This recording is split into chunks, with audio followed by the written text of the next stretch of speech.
ada apa yang saya kongsikan, upload di portal, anda juga boleh download melalui SlideShare, okey, slideshare.net. Anda boleh Google, okey, JKE Ekonomi Antarabangsa dan akan diberikan muka surat ini. Dan katakanlah you can boleh gunakan slide ini interface secara direct, okey, klik, okey. Katakanlah anda ingin save. Supposedly, okay, you click this one. I do not want to save in this computer. So, you click kat atas bar, di bahagian atas slide ni, save. So, that will automatically save the presentation into your PC. Whatever that you are using. Laptop, desktop, okay, or I'm not sure about tab. Okay. So, this is another alternative. The other one, as usual, you can download from portal I mentioned just now using download, but it's in PDF form. Okay, I wish I can show you the quiz, but again I forgot my password. Okay, never mind. So let's start. Okay, kita mulakan sekarang ya. Assalamualaikum dan salam sejahtera. Saya lalukan kehadiran. Okay, Melaka dah ada kawan. Yeay. Okay, anda semua yang gigih menghadirkan diri ke pusat wilayah, saya rasa berbesar hati. Okay, walaupun kita tahu ramai rakan yang lain tu pun mereka nak datang tapi dengan kerja, okay, komitmen-komitmen lain, okay, khusus, okay, nak live streaming daripada rumah pun, okay, mungkin ada masalah akses internet dan sebagainya. Okay, kalau guna yang pejabat punya, make sure dapat kelulusan bos atau ketua jabatan supaya tak timbul masalah di kemudian hari. Okay, so sidang video hari ini merupakan sidang video yang terakhir. Okay, I repeat, sidang video kelima merupakan sidang video yang terakhir. Dan hari ini adalah 3 April. Okay, kalau anda yang agak-agak terlupa, okay, peperiksaan akhir untuk rancangan pengajian jarak jauh untuk sidang akademik 2013-2014 akan bermula pada 2 Jun 2014 selama 3 minggu. Okay, jadual masih lagi belum keluar, tapi peperiksaan untuk JKE 101 pengantar ekonomi boleh, okey, mana-mana dalam tempoh 3 minggu bermula pada 2 Jun. Okey, hari ini 3 April. So kurang daripada 60 hari. Dan saya ingin tekankan kesilapan yang berlaku untuk menjawab PB apabila anda belajar pada saat-saat terakhir. Okey, sekadar mengharapkan ulang tengok sidang video sekali, 2 kali. Okey, tak ada rujukan tambahan, tak sempat baca modul, tak sempat buat nota sendiri, tak sempat praktis jawab sebarang soalan. Okey, maka kalau berulang peristiwa yang sama, pastilah markah yang sama. Okey, dan mungkin lebih teruk lagi untuk peperiksaan akhir berbanding dengan PB. Jadi saya seru untuk semua pelajar, pastikan ulang kaji untuk peperiksaan akhir untuk semua mata pelajaran. Okey, terutama JKE 101 telah bermula. Okey, kalau belum bermula, maksudnya ulang kaji adalah bermula daripada saat ini. Dan saya selalu tekankan anda mesti jangan lupa matlamat akhir yang anda ingin kejar untuk JKE 101 adalah apa? Ingat tak? Kuliah pengenalan. Betul tak? Agak-agak ada yang dah tukar. Tak jadilah nak in sebab rasanya boleh dapat C je. Okey, jangan macam tu. Masih ada 60 hari, kurang lebih sikit. Okey, tolak 5 hari bekerja. Okey, malang, komitmen rumah tangga. Tak ada musim perayaan, tapi nanti ada cuti Labor Day, ada cuti Wesak Day. Okey, itu je cuti. Yang lain tu adalah kerja, rumah, ulang kaji. Okey, so anda boleh rancang. Okey, apakah topik-topik yang perlu dipelajari? Okey, ada berapa banyak kursus yang anda perlu ulang kaji? Maka gunakan sepenuhnya masa yang ada sekarang untuk perbincangan, nota, latihan, nak bertanya dengan para pengurus kursus. Okey, dan kami akan cuba jawab. Saya akan cuba jawab cepat atau lambat. Itu that's another matter. Okey, so itu merupakan pengenalan. Okey. Untuk topik hari ini, kita masih lagi dalam pengantar ekonomi. Okey, masih lagi di bawah sub-bahagian makroekonomi, tapi sekarang secara spesifik kita akan membincangkan tentang international economics ataupun ekonomi antarabangsa. Kita tidak lagi melihat anda sebagai seorang pengguna, consumer dalam teori of demand makro, anda sebagai rakyat Malaysia, okey, makro, tapi sekarang kita era global, okey, persaingan di arena antarabangsa, maka kita perlu tahu apa yang dikatakan sebagai ekonomi antarabangsa. Okey, kita ada, remember, selain pada sidang video, selain pada modul, selain pada sumber-sumber daripada Blend Space dan lain-lain yang dimuat naik ke portal e-learnings, okey, anda yang menggunakan smartphone mempunyai kelebihan untuk access, okey, mobile notes as well as quiz, okey, yang disediakan oleh tim Dr. Koo. Okey, remember, sesi intensif Dr. Koo daripada USI ada hadir untuk questionnaire, okey, edaran dan interview questionnaire. Jadi sila rujuk, okey, barcode yang diberikan. Okey, ini juga telah dimasukkan dalam portal dan juga telah di-upload ke Facebook. Okey, you can access this barcode using smartphone and you'll be directed to the mobile notes as well as quiz. Okey? Dan di akhir nanti sebelum anda menduduki peperiksaan akhir pada 2 Jun, saya mohon sangat-sangat untuk setiap daripada anda yang menggunakan mobile notes ini untuk menjawab semula soal selidik set kedua. Okey, ini adalah untuk memastikan kajian yang dijalankan sama ada membantu ke tidak mobile notes ni, selain daripada sidang video, selain daripada modul, selain daripada bahan-bahan, okey, yang kita saya muat naik di portal e-learnings, di Facebook group. Adakah mobile notes ini menyumbang ke arah kejayaan anda dalam JKE 101, semua orang dapat A? I wonder. Okey, sebelum kita pergi kepada external sector, okey, kita lihat dulu data ni. Don't worry, exam nanti tak adalah macam ni. Okey, saya sekadar ingin menunjukkan, okey, bila kita cakap pasal sektor luaran, maksudnya bukan sekadar Malaysia duduk macam katak di bawah tempurung, tapi sekarang ni Malaysia adalah berinteraksi dengan negara-negara lain di seluruh dunia melalui apa yang kita panggil sebagai export, too fast, okey, dan juga import. Okey, so bahagian ekspor, okey, kita ada ekspor primary sector ataupun sektor utama seperti getah. Okey, dulu Malaysia merupakan pengeluar getah utama dunia, tapi sekarang tak lagi. Okey, kelapa sawit, okey, kayu balak, okey, minyak petrol, bukan minyak petrol, crude petroleum asli. Okey, manakala daripada sektor kedua ataupun sektor perkilangan ataupun sektor pembuatan, kita ada electrical and electronics product, okey, produk kimia, okey, keluaran besi, okey, optical scientific equipments. Ini merupakan ekspor utama Malaysia. Okey.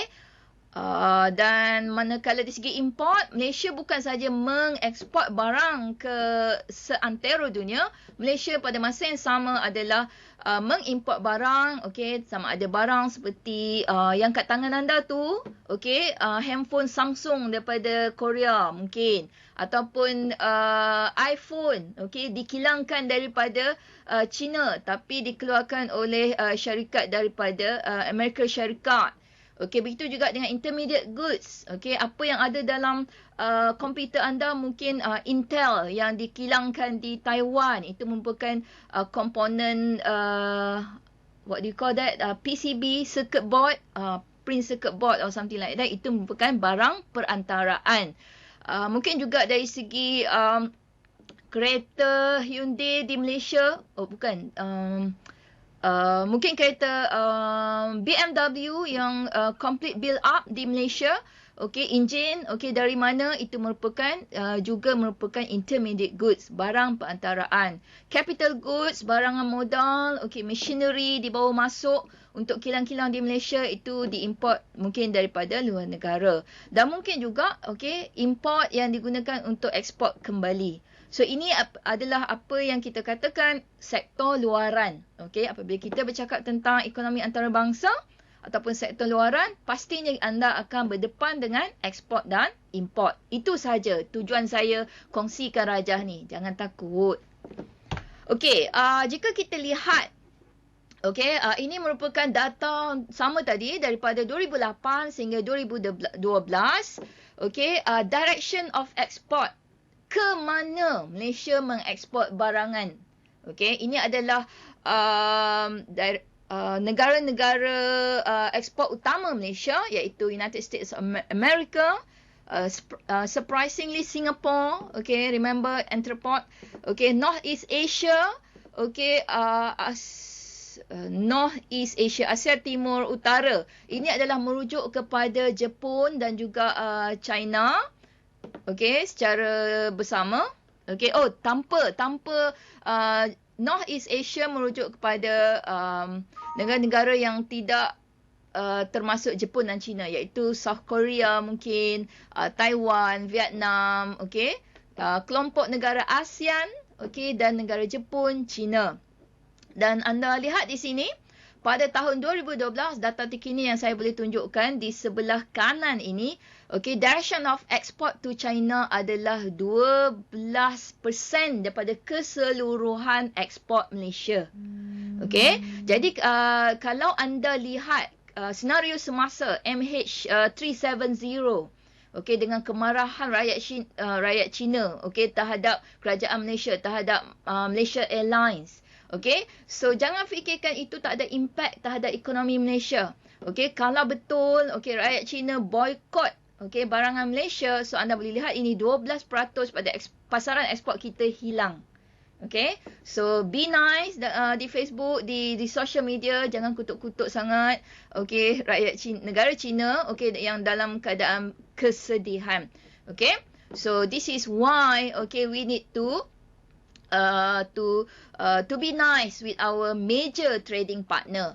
Begitu juga kita lihat di sini USA, kenapa United States hantar kapal untuk bantu pencarian MH370, Singapore. Okay, it's not just we are neighbor, okay, jiran macam tu, tapi because we are trading partners. I help you, you help me. Okay, itu semua in economics, nothing is free, of course. Okay, begitu juga, okay, selain pada direction of export, okay, sources of import. Okay, lihat China kembali pada baris kedua akhir untuk sources of import. Okay, 15% daripada keseluruhan import Malaysia. Kita mengimport lebih banyak daripada China berbanding ekspor ke China. Okay, that shows how big is the amount of trade volume. Compare in term of United States, okay, dengan Amerika Syarikat, okay, kita ekspor dalam 8%. Okay, kita import pun dalam 8%. Okay, so this is when we talk about senario semasa apa yang berlaku, okay, dalam konteks rakan dagangan utama Malaysia, okay, untuk ekspor dan import, okay, iaitu China. Okay, Jepun, negara ASEAN, Singapura, ini juga merupakan rakan dagangan utama Malaysia. Okey, ini adalah secara detail pembahagian hala tuju ekspor Malaysia mengikut destinasi perbandingan untuk tahun 91 dan 2012. Okey, anda lihat di sini pada tahun pada tahun 91 ekspor Malaysia bernilai 94.5 bilion. Okey, dan kebanyakannya adalah ke Singapura 79.6%. Okey, dan bila kita lihat pada tahun 2012 data terkini untuk rajah ini, ekspor Malaysia, okey, nampak macam Singapura tadi 79.6% dah kurang kepada 50.7. But remember, this is percentage out of 702.2 billion. Okey, so berbeza ni untuk dekad 23 tahun, okey, hampir 7 kali ganda peningkatan ekspor 94 bilion kepada 700 bilion. Itu menunjukkan perkembangan ekonomi Malaysia. Bandingkan pula dengan nilai import oleh Malaysia. Okey, daripada negara asalan, okey, kita import pun banyak daripada Singapura pada tahun 91, okey, 78% daripada Singapura dengan nilai keseluruhan import Malaysia 100 bilion.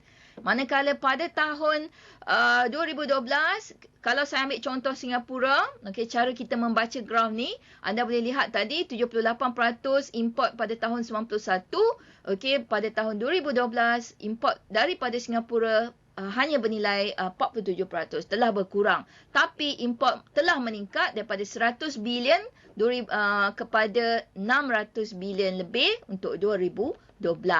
So jangan main-main tentang perkara ekspor dan import. Dan saya pasti ada di antara anda yang bekerja di sektor pembuatan, yang bukan kaitan kerajaan, yang secara direct, yang di sektor pembuatan seperti yang di Bayan Lepas, Intel dan lain-lain syarikat multinasional, yang terlibat dengan ekspor dan import. Dan perkaitannya dengan keluaran negara, perkaitannya dengan guna tenaga dan juga kadar pengangguran. So kalau kita ada banyak ekspor, maksudnya ekonomi boleh berkembang, guna tenaga meningkat, taraf kehidupan adalah taraf kehidupan adalah improve ataupun meningkat juga. Ini menunjukkan peratusan. Kolom, sila lihat kolom yang di sebelah kanan, export of goods. Dalam ekonomi, anda mesti ingat kita ada barangan dan perkhidmatan. Jadi di sini kita bincangkan ekspor barangan sahaja. Ekspor perkhidmatan, apa dia? Saya akan bincangkan sebentar nanti. Sekarang ni dari segi peratusan GDP. Saya harap anda ingat GDP ni apa? Tolong tulis atas kertas kat depan. GDP ni bahasa Melayu dia apa? Tak payah jawab. Jawab dalam hati je. Tulis atas kertas. Gross Domestic Product. Bahasa Melayu dia keluaran dalam negara kasar, KDNK. Apa beza GDP dengan GMP? Keluaran negara kasar. Keluaran dalam negara kasar dengan keluaran negara kasar. Apa beza dia?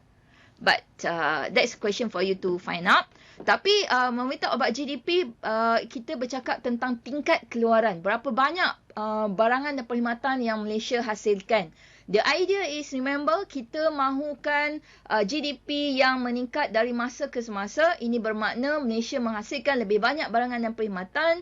You get to enjoy more goods and services in term of income, in term of the actual goods and services.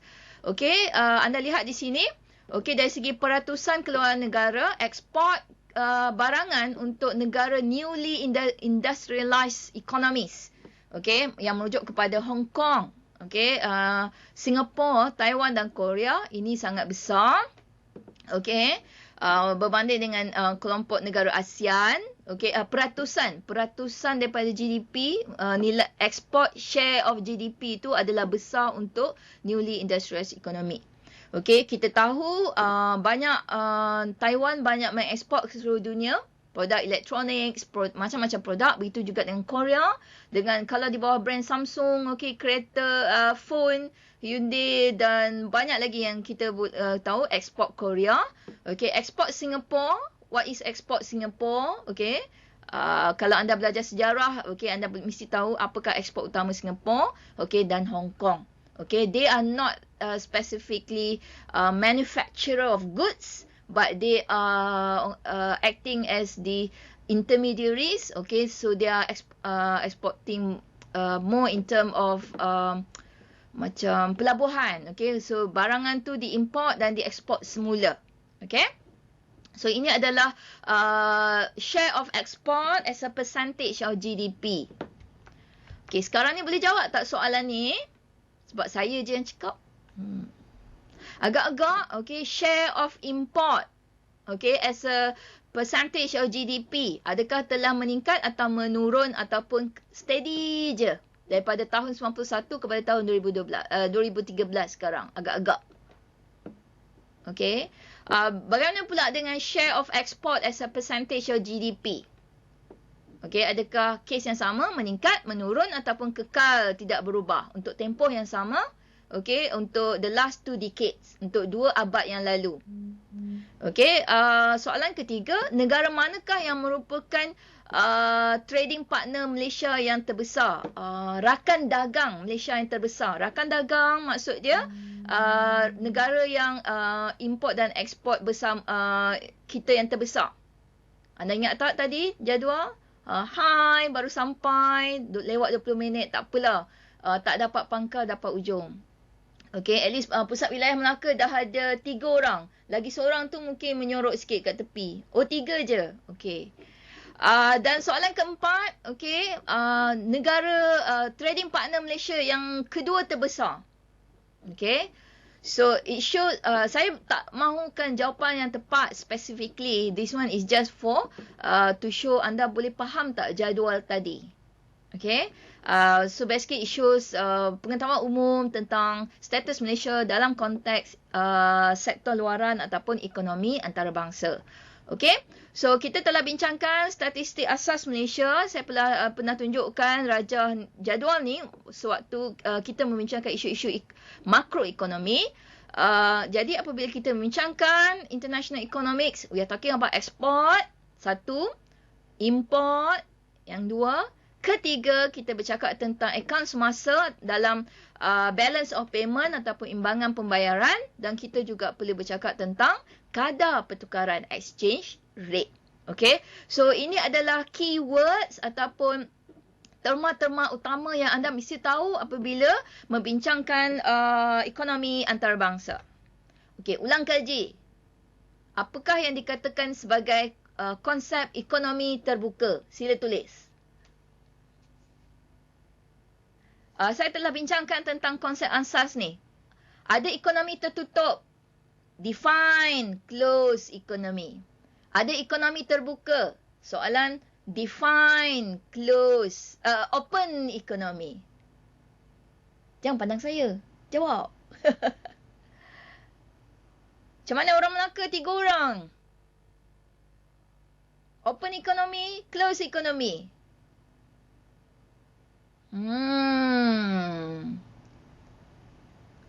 Bahaya.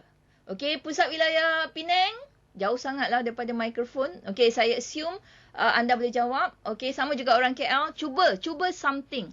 Okey, kalau tak big question mark, okey, at this for this question. Maksudnya anda belum lagi mula ulang kaji. Okey, ini dia ulang kaji. Saya telah bincangkan, okey, dalam konteks makroekonomi, okey, bila kita bincangkan aggregate demand, permintaan agregat, penawaran agregat. Okey, kita telah bincangkan tentang konsep ekonomi tertutup. Okey, remember, kita mulakan andaian perbincangan makroekonomi dengan andaian ada 2 ejen sahaja. 1, firma yang mengeluar.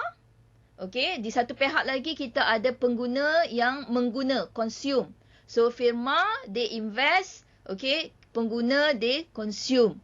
Okey, itu adalah ekonomi yang asas 2 sektor. Kemudian, kita ada pihak ketiga yang kacau daun. Okey, bukan yang kacau daun in a negative way, tapi untuk memastikan kebajikan kedua-dua pihak ni, iaitu pihak kerajaan yang akan turut serta dalam ekonomi, maka kita panggil ekonomi tertutup 3 sektor. Okey, sama ada kita ada consumption by household ataupun investment by firm. Ini menunjukkan ekonomi tertutup 2 sektor. Kalau ditambah dengan adanya government spending, okey, untuk market economy ataupun laissez-faire economy, ini adalah ekonomi tertutup 3 sektor. Bila mana anda tambah, okey, bila anda tambah sahaja export minus import, maka automatik ini adalah komponen keempat yang akan menukar ekonomi tertutup tersebut kepada ekonomi terbuka. Okay, so can you differentiate now between closed economy and open economy? Beza dia export minus import. So, household sector, consumption, investment by firm, government spending dan sektor perdagangan antarabangsa iaitu export minus import. Jadi objektif. Ini yang anda perlu tahu di bawah bangsa. Okey. Ini dari mana ni? Kejuruteraan? Okey, baru dapat mula. Okay, very good. Okey. Baru dapat lesiannya. Tak apa. Saya baru nak masuk objektif. Okey. Di akhir sidang video ini ataupun di akhir bab ekonomi antarabangsa, anda mestilah tahu apa yang dikatakan sebagai international trade ataupun perdagangan antarabangsa. Kenapa perlu berdagang?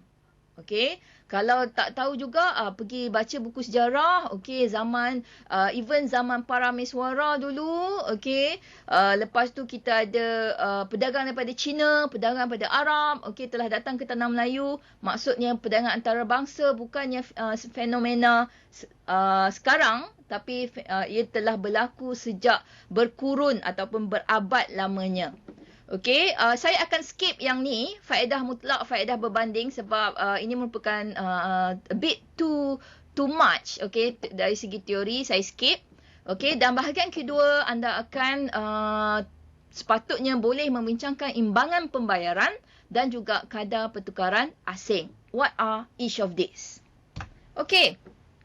Mengapa kita mesti bincangkan tentang international trade ataupun perdagangan antarabangsa? Ini ada kaitannya dengan taraf kehidupan. Okay? So, our standard of living. So, ekonomi antarabangsa secara tak langsung akan mewujudkan saling pergantungan ataupun interdependence among the country in this world. Okay? Ada baik dan ada buruknya. Okey, kalau nak kaji lebih lanjut, anda kena buka balik buku sejarah. Okey, Republic of China sebelum ini merupakan closed economy, tiada dagangan dengan negara luar ataupun dagangan negara luar yang sangat terhad. Tapi kini China sebagai one of the newly emerging market, okey, dengan ekspor yang besar dan import yang besar seperti yang saya telah tunjukkan tadi. Apa kesannya terhadap China? Okay, so apa yang berlaku adalah saling pergantungan. Saya gunakan contoh di sini. Kalau ekonomi Malaysia maju, okay, pertumbuhan ekonomi di Malaysia, ini bermakna rakyat Malaysia akan meningkatkan permintaan terhadap imports. Apabila permintaan terhadap import Malaysia meningkat, maka contoh kita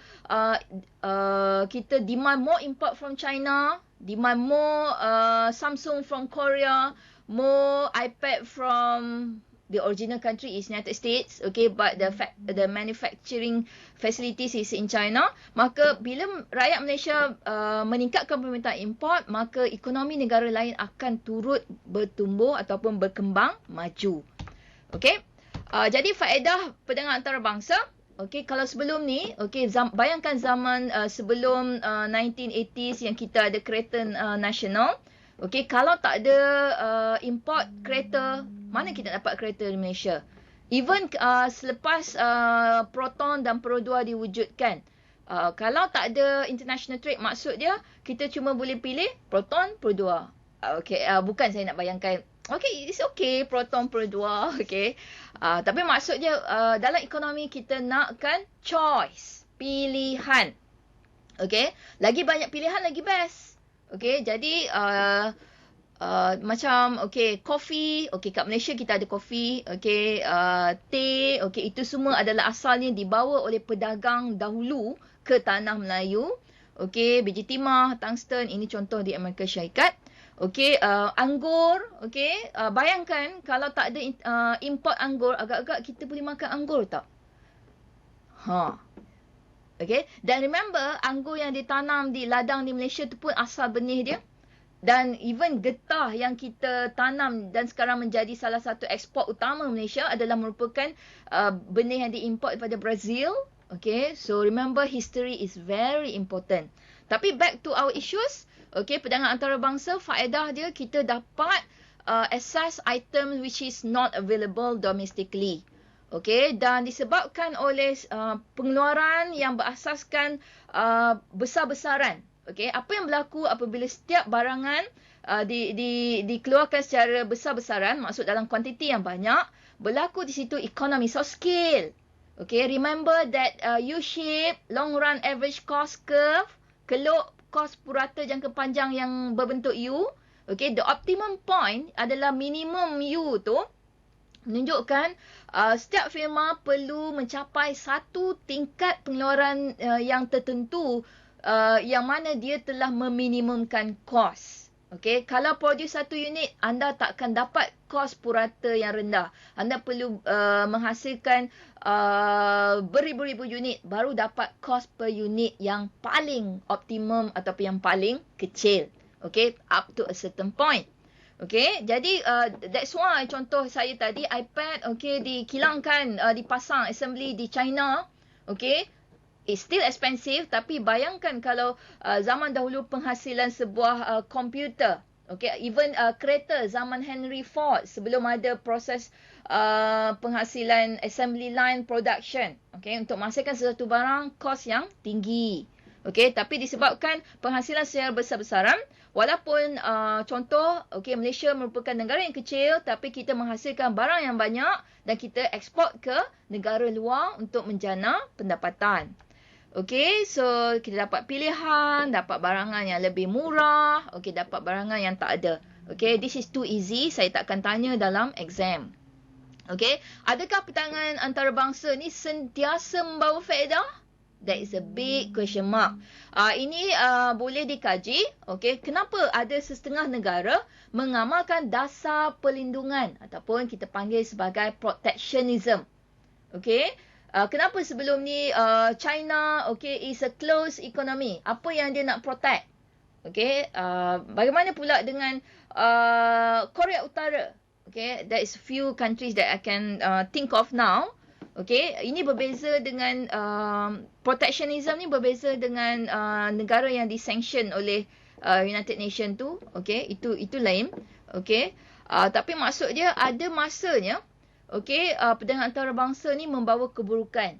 Contohnya untuk infant industry argument. Sewaktu Proton baru nak bertapak, kerajaan hadkan import kereta, kenakan